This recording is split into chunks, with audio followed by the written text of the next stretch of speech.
This is the Late Round Podcast with your host, JJ Zacharisa.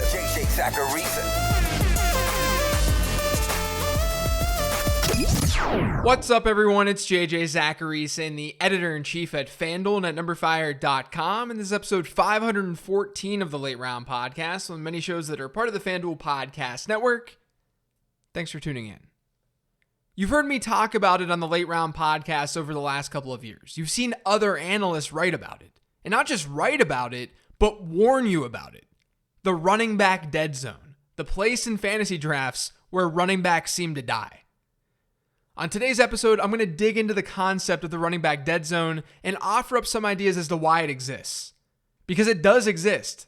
There's a lot of data to back up the idea that in the earliest parts of your fantasy draft, in that round 4 and round 5 area in particular, running backs provide a pretty poor ROI. Now, before looking deeper into the running back dead zone topic, soccer fans, this season, FanDuel and Captain Morgan are teaming up to give you a one-of-a-kind soccer contest. Introducing Captain Morgan Soccer Pick'em, a weekly fantasy contest that's entirely free to play. The contest is simple. All you have to do is make quick predictions for Saturday games this soccer season. You'll earn points for each correct pick and compete for a chance to win up to $3,000 in prizes every single week.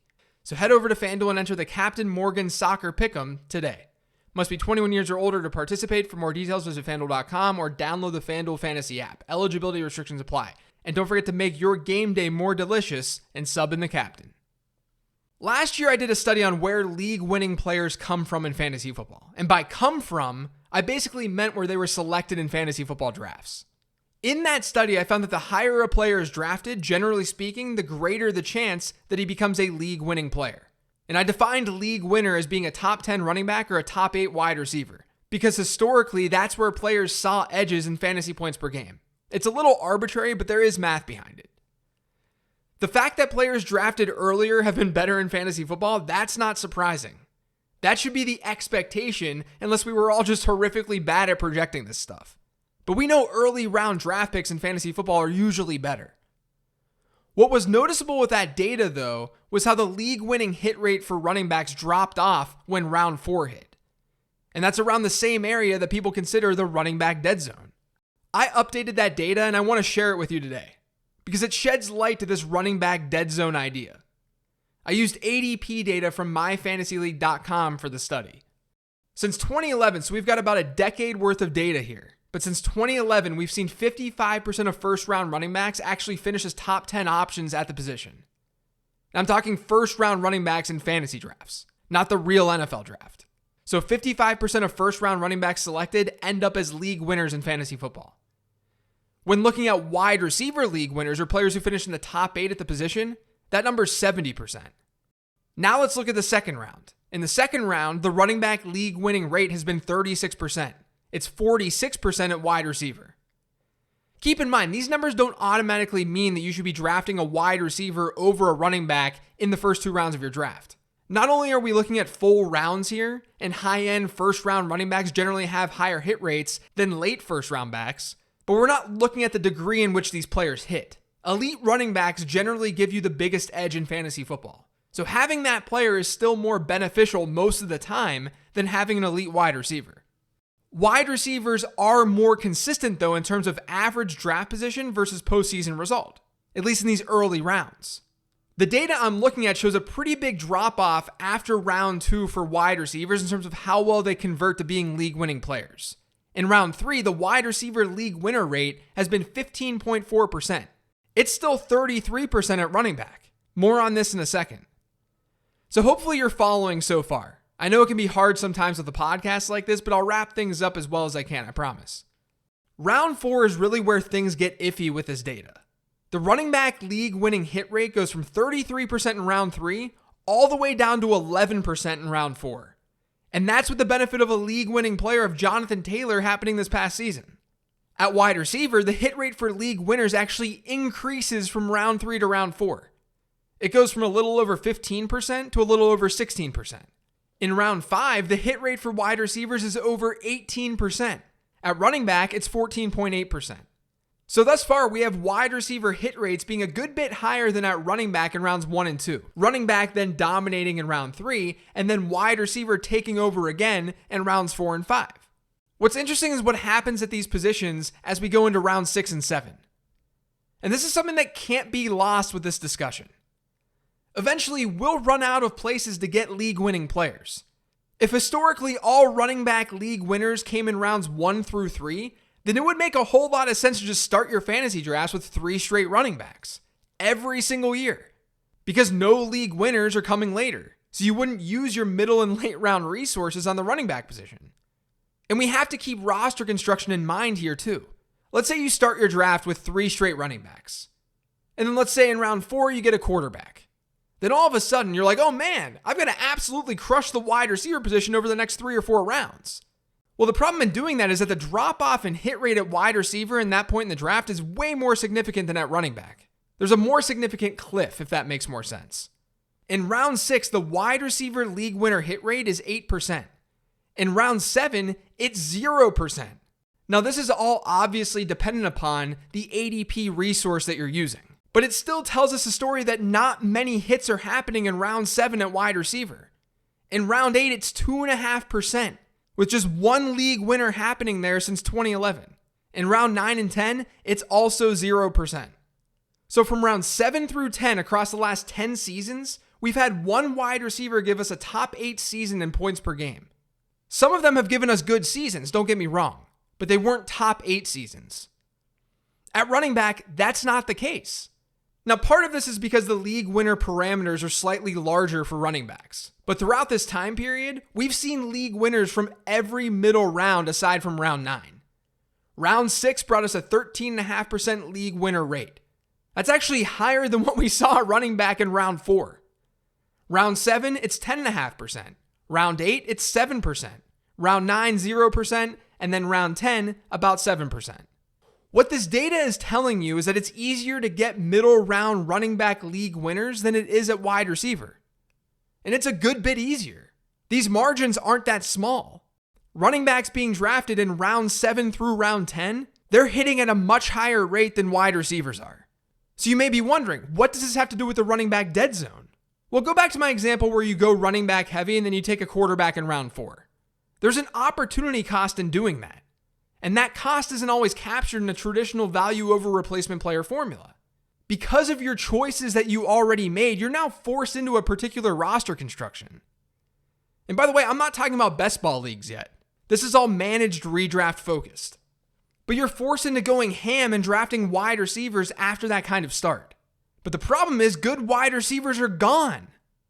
We don't get league winning wide receivers in the middle rounds. No matter how good you think those middle round wide receivers are on paper, no matter how good they look, it's generally a bad idea to have to rely on them after round 5 or round 6 hits.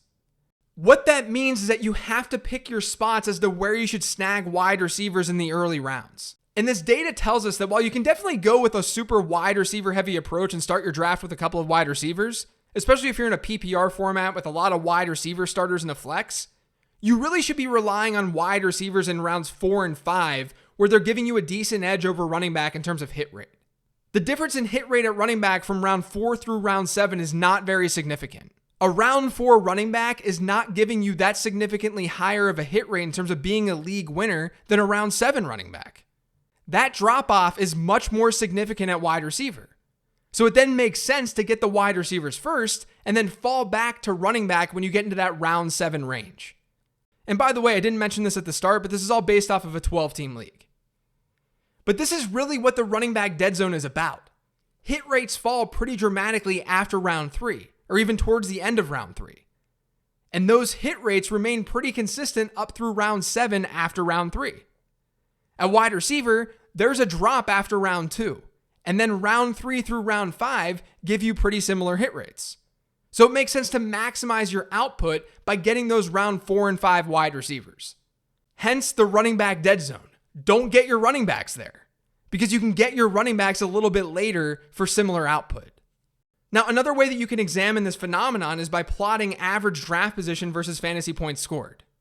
When you look at that trend line, so a trend line of where a player gets drafted versus how many points he typically scores, it shows something really similar. Jack Miller over at Establish the Run talked about this in a recent article on the running back dead zone. He created that chart. Jack's article also takes this idea of the running back dead zone and he attributes it to best ball leagues. It's just more evidence that this area of the draft is very real and that getting running backs there is not optimal. What he found for best ball formats, which are a different beast than traditional redraft leagues for the record, but what he found is that player win rates back up this idea as well. Here's what Jack wrote. He said, quote, "Another way to look at this is using player win rate data. Remember, the expected win rate for any player is 8.3%, 100 percentage points divided by 12 teams per league. Wide receivers picked in rounds 3 through 6 have averaged an above expectation win rate in 6 consecutive seasons. Running backs in that area have been below expectation for 6 straight years." Jack also found the same thing the redraft data that I'm analyzing is showing. Running backs in rounds 7 through 10 have had better win rates than wide receivers have. Now, anytime there's data like this in fantasy football, I ask myself why. Why is this happening? What's the psychological factor that's driving this? And I think it comes down to the fact that when we draft our fantasy teams, we overestimate our ability to project. But we also panic.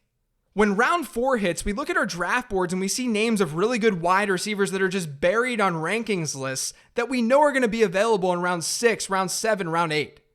All the while, we're panicking because the opposite happens at running back. The running back position typically dries up fast. So our solution is to pick up a running back and wait on wide receiver. But the opposite should generally be happening. This is where the overestimating our ability to project comes into play. It's so important to not just look at a rankings list and say, wide receiver is deep. We've said this the last 7 years. People say this every single season. Wide receiver is always deep. The reason we probably feel this way is because those players are seeing the field all the time in today's NFL. They're getting some work each week. Whereas it's not as easy for a running back to see a decent workload each week because at any given moment, there's usually just one of them on the field. Don't let that alter the way that you're thinking about this, though, because we have mountains of data that shows us that you're getting better value in those mid to late rounds by going running back instead of wide receiver, whether you're playing a managed league or a best ball league. And look, guys, these are all just trends. Even the win rate numbers that Jack provided, it's not that it's a 100% thing versus a 0% thing. It's just an edge. There's an edge in going after wide receivers in that running back dead zone range. You don't have to absolutely, without a doubt, avoid running backs in that area. But what I'd task you to do is make sure you're drafting a player who has a sincerely high range of outcomes. One where the path to relevancy isn't only there if he ends up being an outlier. Basically, make sure you're not drafting that running back because of supply and demand. Make sure you're drafting him because he's just really good and he could break fantasy football. Like Jonathan Taylor last season. Despite his being in the running back dead zone, I liked Taylor at his ADP. And I'm not just saying that either. I've got receipts on older podcasts.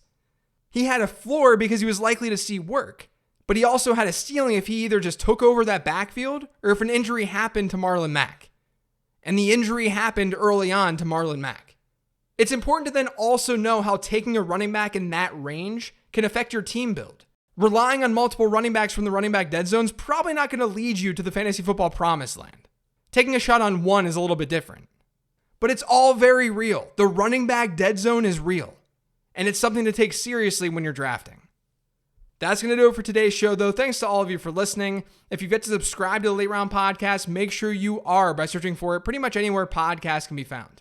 And don't forget to follow me on Twitter at LateRoundQB. Thanks, everyone. I'll have an early mailbag episode for you this week. I'll talk to you then.